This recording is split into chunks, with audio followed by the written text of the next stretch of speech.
Nomutewera kwese konda tizako musimbira ondotondera konifira pamchinjiko we Calvary Jesu wandi tungamira edemo rwendo rwese go watese Jesu harishama shamweriye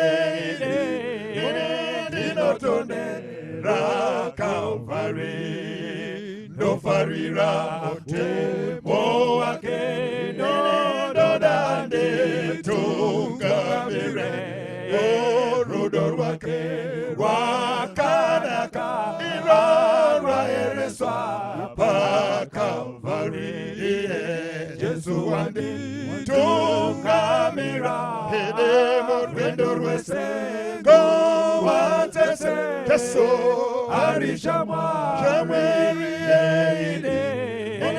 Dinotondera Calvary Dinofamba Disingachi Dinofarana Kristo Petro Ondo simbira Nichawana Iyo Shamariye Pa Calvary Jesu wandi tungamira edemu rwendo rwese go watese Jesu arishama shamweriye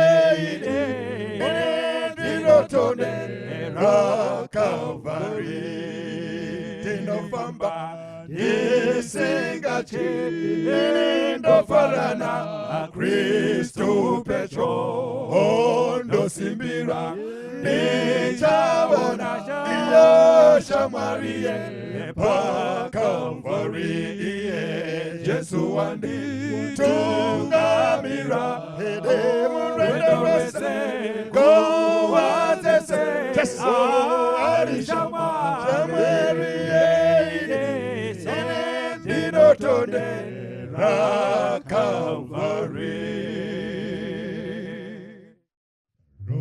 Cariro oro rwando sembire kuna Kristo andina were nemono asemoseta rajeso denomira kona Jesu diedombo neyo yango zemwendeja yorazango Kote awe kwa yenema Sete takendo Karira mume pogoro Yesema roho korwake Nobata Denomera Kona Jesu Neye dombo Neyo yango Semwende cha Yogo razango Shirangano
twane zvikomborero muri kuvapatenzi vamwe vari kugashira madonwe mundipenyi marikuneneni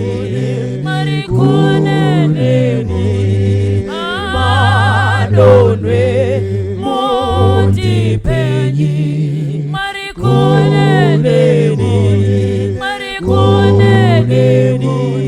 madonwe mundipenyi musandi kureba bakananda shata ini itenzimu sazondisiye mutawe wenyundipenyi marikuneni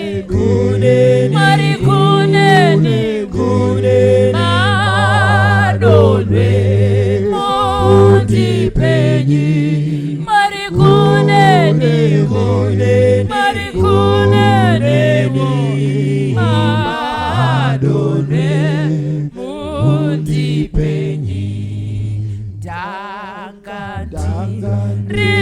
rimuchite matineu rambo ini imoyowa matwange pasi mundisu nukurenyi marikuneni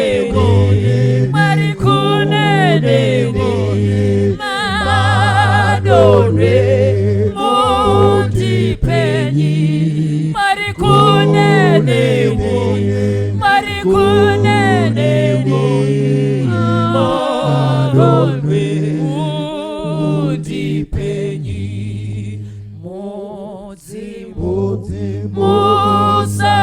musafuhure mabofu marapenyi itau bawa wa Jesu arunyara rondipenyi marikuneni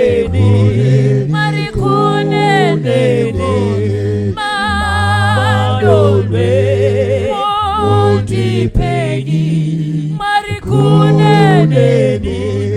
marikuneni madonwe mundipenyi tiri muchite matineu rambo ini iwa moyowa matwange pasi mundisu nungurenyi marikuneni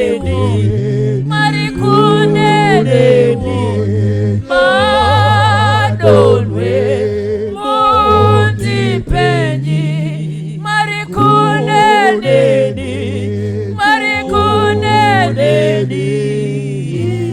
madonwe mundipenyi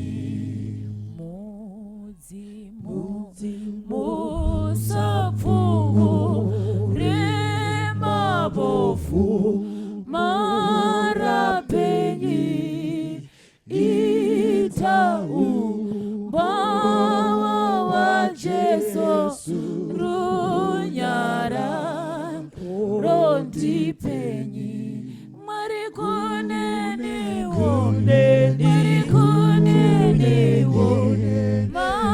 madonwe mundipenyi marikuneni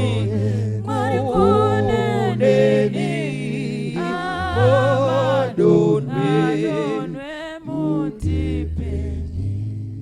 Kazwai vana va Mwari toda kutenda Mwari nemukana wavatipa kuti vataure kwatiri uyezve kuti isu tigodzidza kubva pavari. Muzuva ranhasi ndoda kuti tidzidze kubva pabhuku ramapisarema. Ndichaverenga vhesi rimwe chete, Mapisarema 23 verse 4. Psalms 23 verse 4. Inoti izvo, yea, though I walk through the valley of the shadow of death, I will fear no evil, for thou art with me, thy rod and thy staff comforteth me. Neshona inoti izvo, zvirokwazvo, kunyangwe ndikafamba mupata wemvura werufu, handingatongotyi zvakaipa, nekuti muneni. Tsvimbo yenyu nemudonzvo wenyu zvinondinyaradza. Mwari vakomborere kuverengwa kwezwi ravo, ngatinamatei. Baba wedu namuponesi vari kumusoro kudenga, toda kukutendai panguva dzino matitenderazve kuuya pamberi penyu. Tauraiwo kwatiri nemutauro watinonzwa, mataura kwatiri tigoti zvirokwazvo Jehovha ngari pakati penyu. Mbiru yese nekukudzwa kwese nekutendwa kwese kugounzwa kwamuri. Muzita renyu tinonamata. Amen. Mukanga muri kutarira Mapisarema 23, pakati pendima dzese dziri mubhaibheri ndiyo yedzimwe ndima dzinozikanwa. Vanodzidza nevanoita maresearch vanoti ndima dzinozikanwa kunyanya mubhaibheri, nevanotenda nevasingatendi. Kuna John 3 verse 16, kuna Luka 15, nyaya yemukomana wemuparadzi, uyezve kuna Mapisarema 23 inoti izvo, Jehovha ndiye mufudzi wangu. Iyi tinoiziva tose. Ini ndakotwatanura vhesi rimwe chete, vhesi 4. Mukanga muri kudzidza Mapisarema 23, achinyora Dhavhidhi anonyora Mapisarema 23 achienzanisa ukama huri pakati pemufudzi nemakwai wake, achiti ndio zvakaita ukama huri pakati paMwari nevanhu vake. Rangarirai kuti Dhavhidhi wakanyora Pisarema iri makore anoda kusvika 3000 kana zviuru zvitatu zvapfuura. Paakanyora ari pasi pamweya waMwari, haana kumboziva kuti Pisarema iri richange richiri kushanda pamwe kusvika nhasi. Pisarema 23 mukanga muri kuritarira, ipisarema rakanyorwa naDhavhidhi achisenzesa shwiro yake kana kuti experience yake yekufudza kwaaita makwai, ukama hwaakanga aita nemakwai, ukama hwaakanga aita nawo, akaona kuti ndiwo ukama huri pakati pemunhu naMwari, kana kuti ndiwo ukama hunofanirwa kunge huri pakati pemunhu naMwari. Nerimwe zuva ndakambenge ndichidzidza nevamwe vandakadzidza navo, vakanga vati ngatiite Mapisarema 23. Ndikavati muri kundipa nguva yakadini? Vakati tinokupa 30 minutes. Ndikavati pa 30 minutes tinenge tisati tapedza vhesi rimwe chete. Patakazodzidza zvirokwazvo takazoita maawa anosvika ku8 kana kupfuura tichiita Mapisarema 23. Ini patichaita Mapisarema 23 vhesi 4 yataverenga yati zvirokwazvo kunyangwe ndikafamba mupata wemvura werufu handingatongotyi zvakaipa, nekuti muneni. Tsvimbo yenyu nemudonzvo wenyu zvinondinyaradza. Ndichaedza kupa pfupiso kana kuti samari pavhesi irori, nekuti vhesi ratingade kuita 1 hour kana kupfuura. Rekedzai ndikupei kanhoroondo kadukuduku. Ukadzidza Pisarema iri uine muono wehwai nemufudzi zvekuno kuAfrica kana muno muZimbabwe, unorashikirwa nezviri kutaurwa nePisarema. Semuenzaniso, kuno kuAfrica kana kuZimbabwe patinofudza, mufudzi anoenda kumashure, hwai kana chipfuyo chiri kumberi. Mukatarira uko kuPalestine, nzvimbo yaigarwa naDhavhidhi, mufudzi anoenda mberi, hwai inenge iri kumashure. Ndosaka muchiona paPisarema iroro munomunzwa achitaura kuti anonditungamirira, haati anonditina. Hwai dzaitungamirirwa, mufudzi mberi, hwai kumashure. Saka kana tiri kutarira, ndinoda kuti tiite zvimwe zvishoma zvandichada kuti ndibate zvaiitika, ndokuti tigogona kutsanangura vhesi iro Mapisarema 23 vhesi 4. Zvaiitika nguva yechando yaitika kana yasvika, vafudzi vose vaibva kwavaifudzira makwai vouya vofudzira padyo nepamba. Pamafuro ari padyo nepamba ndo pavaifudzira. Pamafuro aya vaiitira kuti uko kure nedzimba kana nemisha chando chinenge chauya, makomo aizara nechando, kwaidonha snow, chando chozara pamusoro pemakomo zvekuti vafudzire kure nedzimba hakuna kwekugara. Saka vaiuya vozofudzira padyo nemba vachirara mudzimba. Asi zvaiti kana chando chaakupera, nguva iya inonzi pachirungu spring yaakusvika, zvaizoitika vakomana ava vafudzi vaizotora makwai avo votanga kuafudzira achienda kure, vachinofudzira kure nemisha. Pavaienda kunofudzira kure nemisha, vainopfuura nemumipata. Mipata iyi mavalleys, kwaiti gomo, ivo vaipfuura pakati nehwai dzavo, nekuti kumusha kunenge kwapera mafuro, apera kwavanga vachifudza nguva yechando. Pavainopfuura nemumupata, chando chinenge chiri pamusoro pemakomo, ice inenge yatanga kunyunguruka. Saka payainyunguruka yaidzika nemumakomo yoya mumupata. Mumupata yaichera makomba kana kuti migero kana kuti makoronga, magalizi ayaichera. Magalizi aya kana makoronga aya aigona kudzama zvekuti ukaviramo wakanga usingabude. Paaiperera pasi akanga asingaoneke. Rangarirai kuti nzvimbo iyoyi ine mhuka dzakaita sana shumba, ine mhuka dzakaita semafox, semawolf nemabhee, ati inonzi nebhaibheri kana bere, but harisi bere. Mhuka idzidzi nguva yechando dzikanga dzadya, dzaipedza 2-3 months dzakawanda mumapako dzichitya chando, dzozonobuda chando pachinopera. Padzinobuda after 2-3 months dzaita inonzi hibernation, dzaibuda dziine nzara. Padzinobuda dziine nzara, chadzaitsvaka kudya, dzaitsvaka mhuka inenge isinganetse kubata. Mhuka isinganetse kubata chipfuyo chepamba. Saka paipfuura nevafudzi vachipfuura nemumupata vakuenda kumafuro akanaka, kana mafuro anenge ari kuseri pemakomo, kuseri kure nemisha, nekuti ekumisha yanenge apera. Mhuka dziya dzaiuya dzowanda dzakamira mukati memipata iyayi. Mukatarisa pamusana pekuti mipata iyi yanga yakaipa zvakadaro kuti ine makorongo, mipata iyi ine mhuka dzirikuda kuuraya hwai. Mipata iyi yainzi mipata wemumvuri yerufu.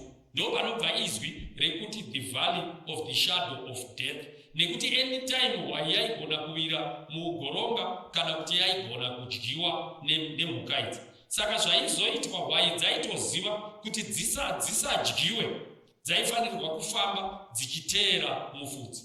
Kuti dzisavire, dzaifanirwa kuti patsika mufudzi ndo padzinotsika.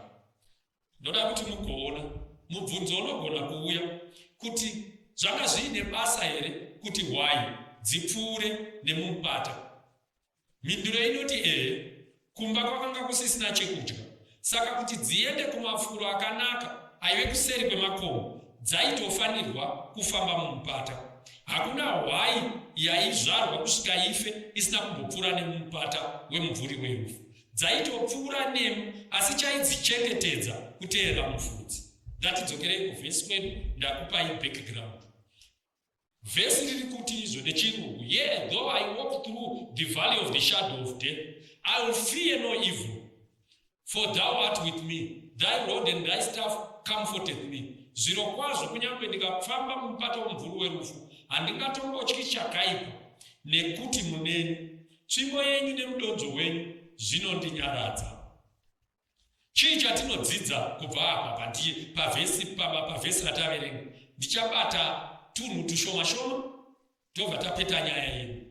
Chekutanga, mukatora background yandakupai, chatiri kudzidza ndechekuti hwai yaitopfuura nemumupata. Rangarirai David ari kuti ukama hwehwai nemufudzi ndo ukama hwedu naMwari. kafambiro kaita mufudzi nehwai dzake, achidzichengetedza achifamba nadzo murwendo, ndokafambiro kaMwari nesu murwendo rweupenyu huno.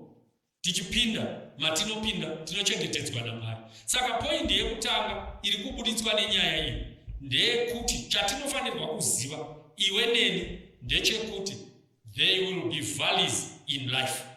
Upenyu huno muchava nemupata. Kuda kana kusada, there will be valleys in life. Mukatarira zvinoitika, hakuna munhu unoberekwa obva mumbereko kusvika muguva asina kupinda mumupata. No one travels through this life from the cradle right through to the grave without passing through the valleys. In life there will be valleys.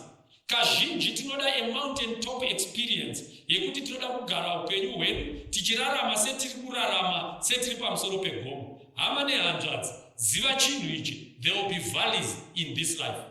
Kuchava nemupata muupenyu huno. Days will not, the sun will not always shine every day. There are days where there will be no sunlight, days where there will be darkness. Ndoda kuti nditi inzwai vana vaMwari, mupata uriko mukati meupenyu huno.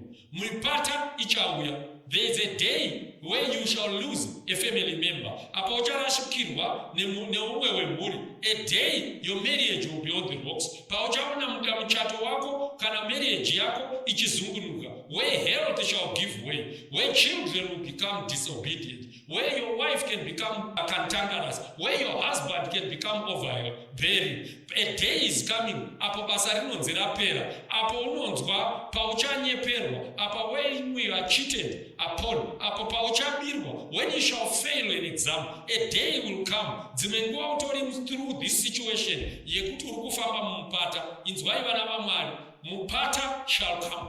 Hakuna munhu ari immune kana akadzivirirwa kubva kuti asapinde mumupata. Hazvina basa kuti uri ani, mupata unouya. Ende mupata haupe notice kuti uchauya rini. Mupata hauzikanwi kuti unouya rini. Mupata unouya.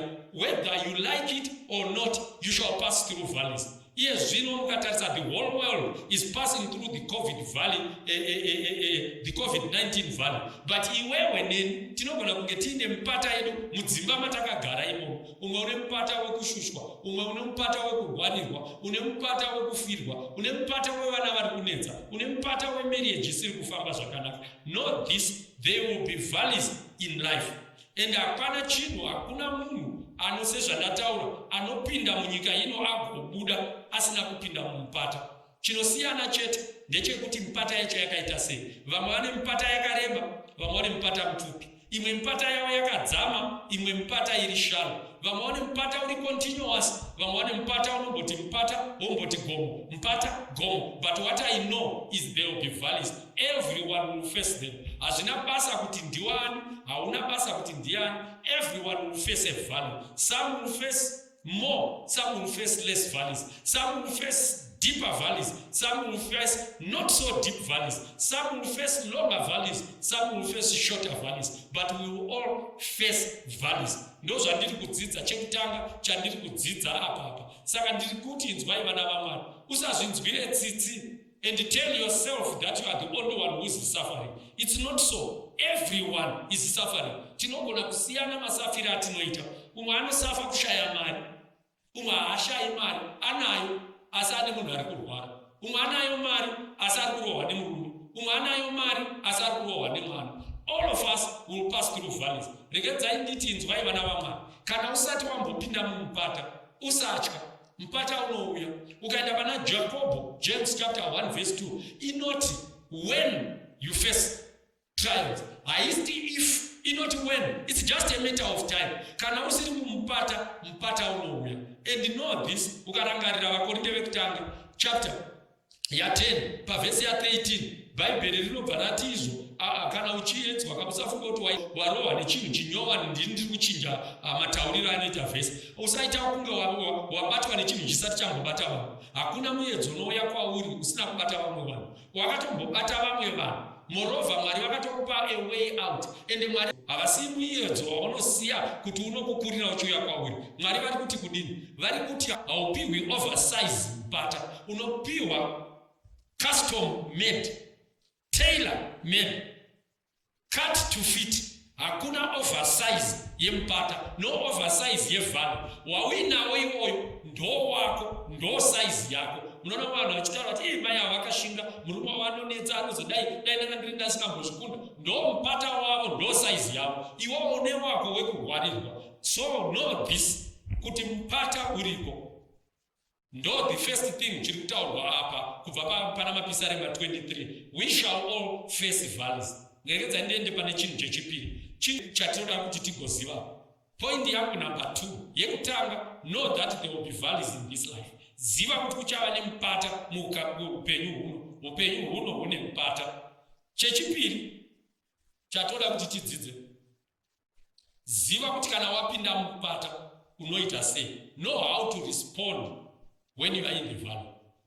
Mukaverenga vhesi iyi pane zvinhu zvandoda kuti mugoona. Chekutanga chandoda kuti tigoona how we should respond kana kuti toita sei kana tiri mupata. Chekutanga tinochiwana pavhesi ino rataverenga. Hanzi zvirokwazvo kunyange ndikapinda mupata kumvuri werufu handingatongotyi zvakaipa. First thing, David says, I will not fear. Handityi. Why David? Is it kuti nekuti unogona kurwa? Is it kuti nekuti wakarwa naGoliath? Why don't you fear David? He says, thou art with me. Chinhu chaunofanirwa kuziya kana wapinda mumupata ndechekuti kana uri mwana waMwari hausi wega. The Lord is with you. Ndiye unotaura Mwari ndiwo anoti handitongokusiyei, handitongokuregei. I will neither forsake you nor leave you. The Lord is with you when you are in the valley. Rangarirai Jesu achitaura Matthew chapter 28 kubva pavhesi 18 munorangarira anoti tarira ndakapiwa simba rese kudenga napanyika. Vhesi 19 endai naizvozvo muparidzire. Vhesi 20 anobva ati lo, I am with you to the ends of the world. So as we pass through the valleys of this life, the first thing that we should know is we should not fear. Why should we not fear? Because the Lord is with us.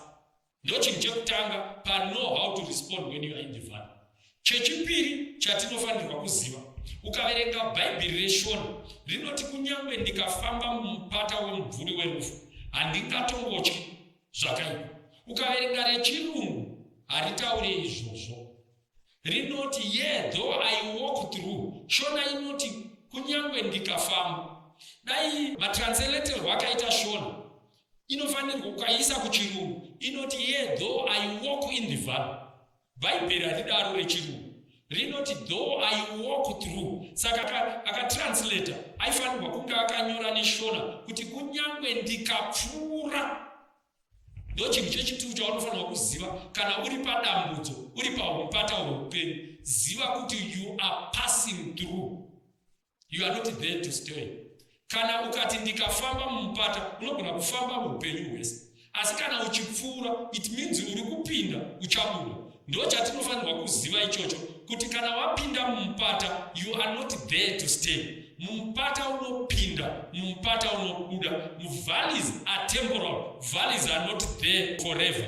Ndo saka David achizonyora pane imwe nzvimbo pana mapisarema 30 vhesi ya5 mukanotarisa vhesi yakupera anenge achitaura kuti weeping might endure for a night but joy comes in the morning. In other words, valleys are temporal. What you are going through, my brother, my sister, just hold on.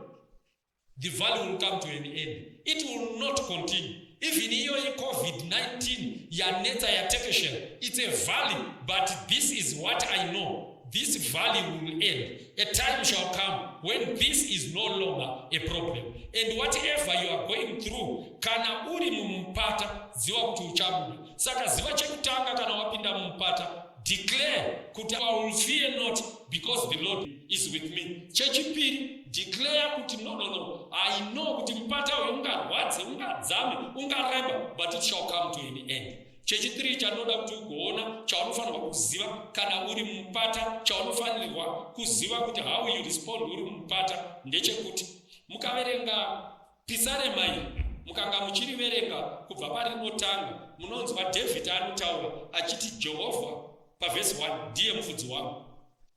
Pavhesi 2 anoti anondivatisa pasi pamafuro manyoro, anondisesedza pamvura. Pavhesi 3 anoporesa mweya wangu, anondifambisa panzira dzakarurama nekuda kwezita rake. Ndoda kuti muteerere. Pamunoenda pavhesi 4, vhesi 4 yakasiyana nemamwe mavhesi matatu ekutanga. Ekutanga aya anenge achiita David achitaura pamusoro paJehovha as in third person. Rekedzai ndinaiwo. David ari kuita sei ari kutaurira mumwe munhu kuti uyo Jehovha uyo ndiye mufudzi wangu, anondivatisa, anondisesedza, anondifambisa, akanongedza.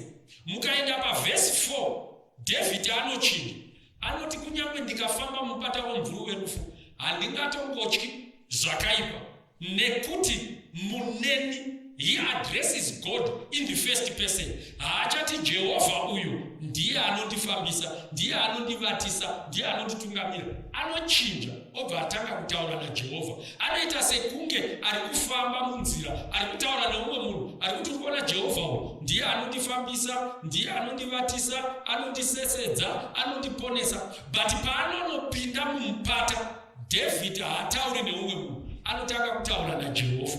Anoti imimi Jehovha handityi nekuti muneni. Tsvimbo yenyu imimi Jehovha nemudonzvo wenyu unondinyaradza. Saka ndiri kudzidza chiya, ndiri kudzidza kuti kana ndapinda mumupata haisi nguva yekuwesta yekutaura nevamwe vanhu uchiti Jehovha wangu inini achandiitira chakati. Jehovha wangu, kana uri mumupata inguva yekutaura naMwari. You need to talk more to the Lord when you are in the valley than talk to people. Inguva yekugara pasi uchinamata, uchiverenga shoko raMwari, uchitaura naMwari, claiming his promises when you are in the valley. Saka tiri kuti kana wapinda mumupata mune zvinhu zvitatu zvaunofanirwa kuziva, zvaunofanirwa kuita. Unofanirwa kuziva kuti hausi wega, saka you should not fear. Unofanirwa kuzivazve kuti kana wapinda mumupata, mupata uchapera. Unofanirwa kuzivazve kuti kana uri mumupata inguva yekutaura naMwari sezvinoitwa naDavid. Saka tiri kuti isusu chinhu chekutanga, know that you are in the valley. Church 2, know how to respond. For knowing how to respond, know that don't fear. I talk to God and know that the valley will come to an end. Rekedzai pane chimwe chinhu chandiri point number 3 handiri kuda point 3. Number 1 tati know there will be valleys. Number 2, know how to respond when you are in the valley. Number 3, know your resources when you are in the valley. Kana wapinda mumupata, ziva zvauinazvo. Mukatarira David anotanga achitaura kuti kunyange ndikafamba mumupata womvuru werufu. Akatarisa mupata, anoenda pamberi, anoti handityi nekuti muneni. Saka abvisa maziso pamupata auyisa pana Mwari. Anoenda pamberi oti tsvimbo yenyu nemudonzvo wenyu, meaning kuti he is now focusing mukati memaoko aMwari. In other words, David ari kuti tsvimbo yenyu, mukatarira inonzi tsvimbo neshona, ndio inonzi nechirungu road, ndio yavaishandisa kuti kukauya mhuka yaishandiswa nemufudzi, kukauya mhuka ichida kurwisa makwai, yaitorerwa tsvimbo iyoyo, ndio yairoveswa ashumba kana chairohwa netsvimbo. Saka David ari kuti I know kuti thy road, tsvimbo yenyu inondiponesa. What is David saying? He is saying mukati meruoko rwaMwari mune protection, mune kuponeswa, mune kudzivirirwa. When you are in the valley, know that there is a protection. Mapisarema 34:7 anobva kuti mutumwa waJehovha unokomberedza. God talks, David is saying, when you are going through the valley, tichifamba muvalley, just know kuti there is a protecting power muruoko rwaMwari. Anotaura nenyaya yekuti thy staff, thy rod, protection. And thy staff ndo tsvimbo yakaita kahuku kumusoro. Vafudzi vaiti kana hwai yavira mugoronga, vaibata tsvimbo iyaiya voti kwakaita chihuku ichi ndo chakwavaiisa mugoronga chohuka hwai nepadumbu voibuditsa. Saka basa restaff iyoyo inonzi mudonzvo nebhaibheri reshona raive rekuponesa, saving mhuka inenge yavira kana hwai inenge yavira mugoronga.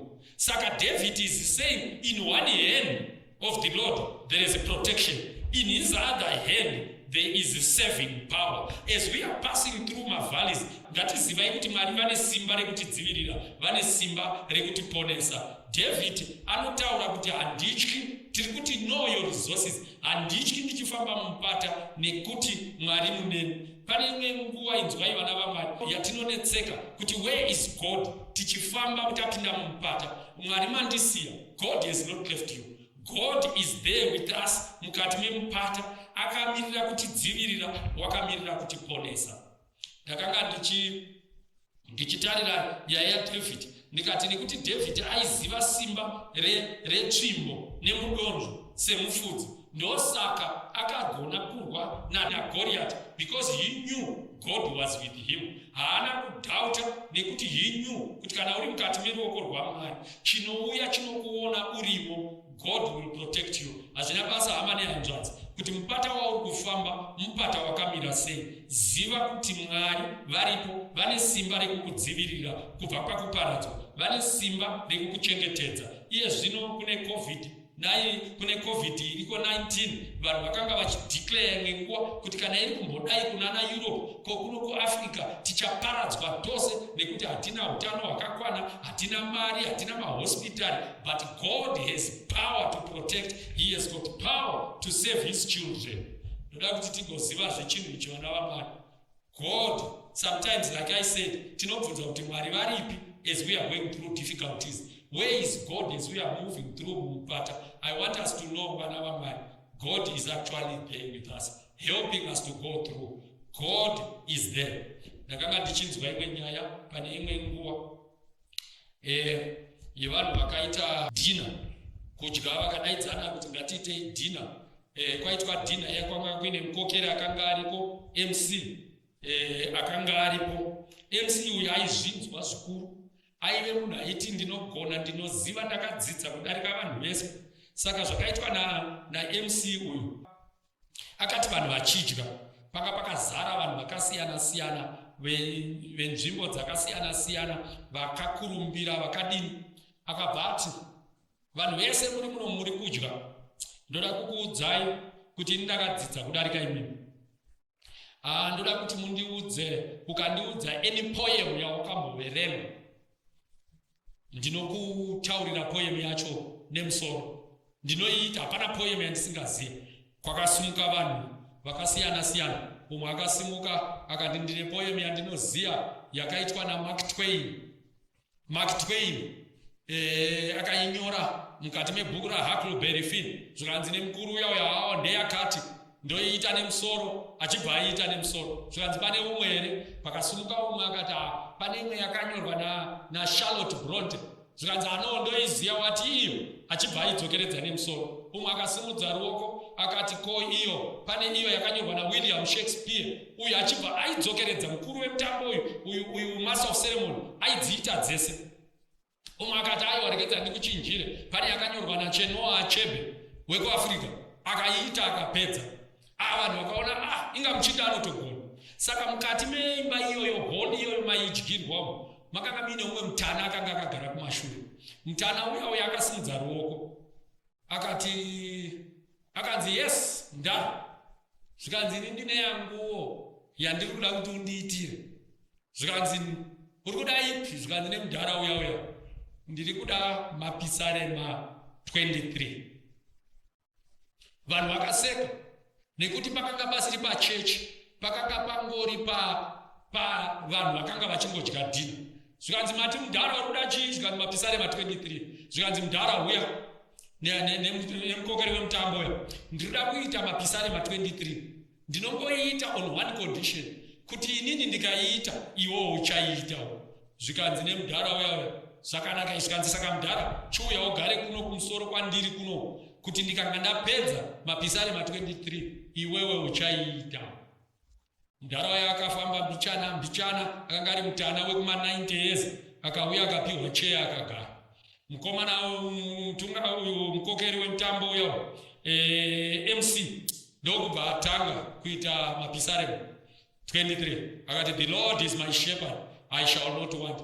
Akarova Ese verse 4, yea, though I walk through the valley of the shadow of death, I'll fear no evil, for thou art with me. for thou art with me, thy rod and thy staff comforteth me. Akanorova na verse 5, you set a table before mine enemies. Akanosvika kuvhesi ya 6 akati surely goodness and mercy shall follow me throughout the days of my life, and I shall dwell in the house of the Lord forever and ever, or for many days. Apedza vanhu vakasimuka, vanhu vakamuchaira mando, vakati mukokeri wemutambo anogona, vakamuomberera, vakafara.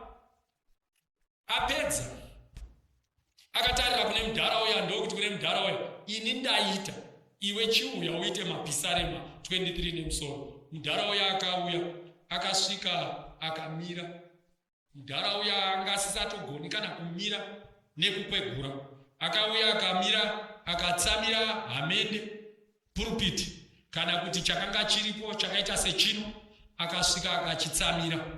Maoko asisagone kubata chekutaurisa nekuti akanga ane nhetema dzekuchembera.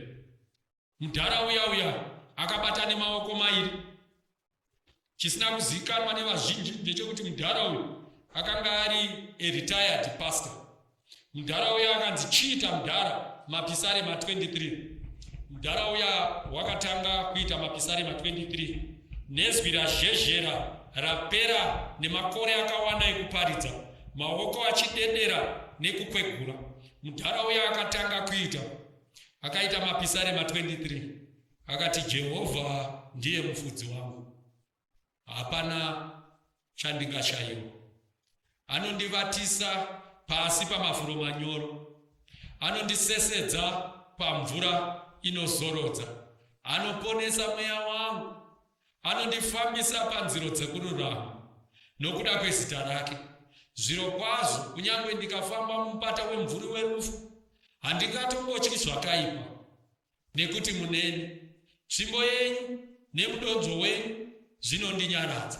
Anoramba achiita mutana uya anonosvika pavhesi ya 6, zvirokwazvo unyoro nenyasha zvichanditevera nemazuva ose oupenyu hwangu. Ini ndichagara mumba maJehovha mazuva nemazuva. Amen. Mudhara uya apedza akagara pasi.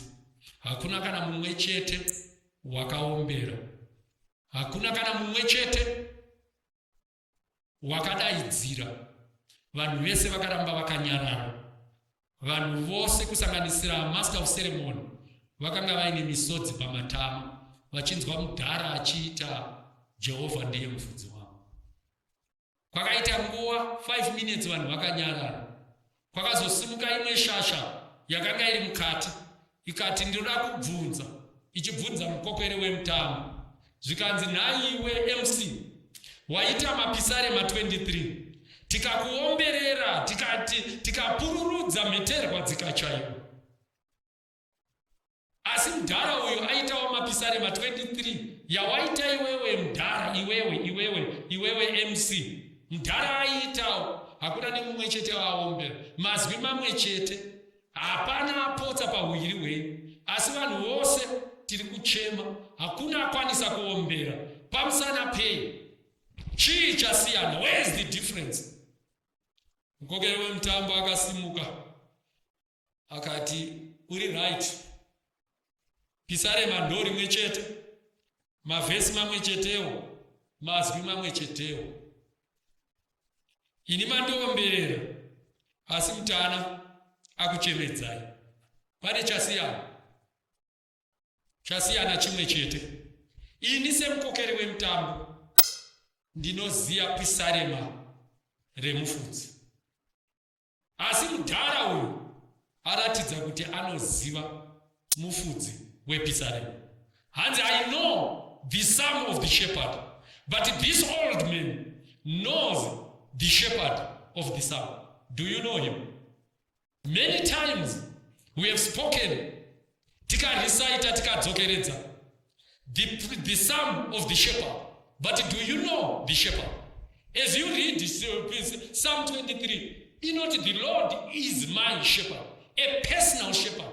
haitaura kuti the Lord is our shepherd, haitaura kuti ndiye shepherd wekuchechi kwedu, haitaura kuti ndiye mufudzi wemhuri yedu. Inotaura kuti he is mine, he is your shepherd.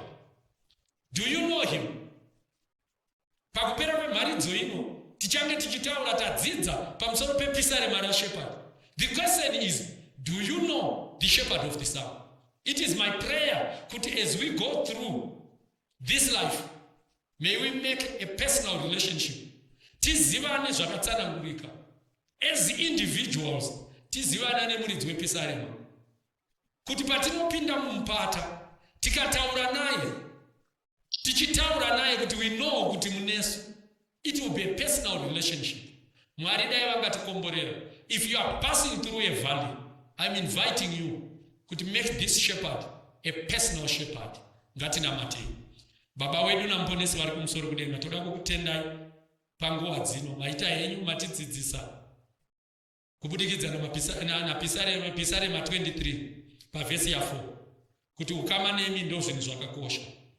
Vamwe tiri kufamba nemumupata, maita matidzidzisa kuti mupata ipati yeupenyu. Matidzidzisa kuti kunyangwe tikafamba asi imi muripo hamutisiyi. Matidzidzisa kuti kunyangwe tikafamba mumupata uchapera.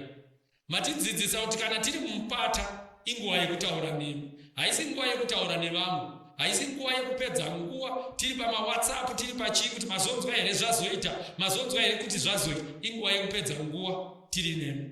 Matidzidzisa kuti kana tiri mupata ngatizivei kuti imi munotidzivirira uyezve munotiponesa. Asi pamusoro pezvese ngatitei ukama nemi. Mbiri nerukudzo zviudzwe kwamuri nekusingaperi. Amen. Tenze ari dombo redu nechidziviriro chedu, tisache muzviro zvese nechidziviriro chedu. Gedombo rine masimba ngevute, apota deta ngewedu, mutungamira nechidziviriro chedu. Futeredu masikati nechidziviriro chedu, nekupenya pausiku nechidziviriro chedu. Gedombo rine masimba ngevute, apota deta ngewedu, kutungamira nechidziviriro chedu. Champopori chatinera nechidziviriro chedu, kuna Mwari taponeswa nechidziviriro chedu. Gedombo rine masimba ngevute, apota deta ngewedu, kutungamira nechidziviriro chedu. O Mwari bako redu, o nechidziviriro chedu, mubatsiri muri pedyo nechidziviriro chedu. Gedombo rine masimba ngevute, apota deta ngewedu, kutungamira nechidziviriro chedu.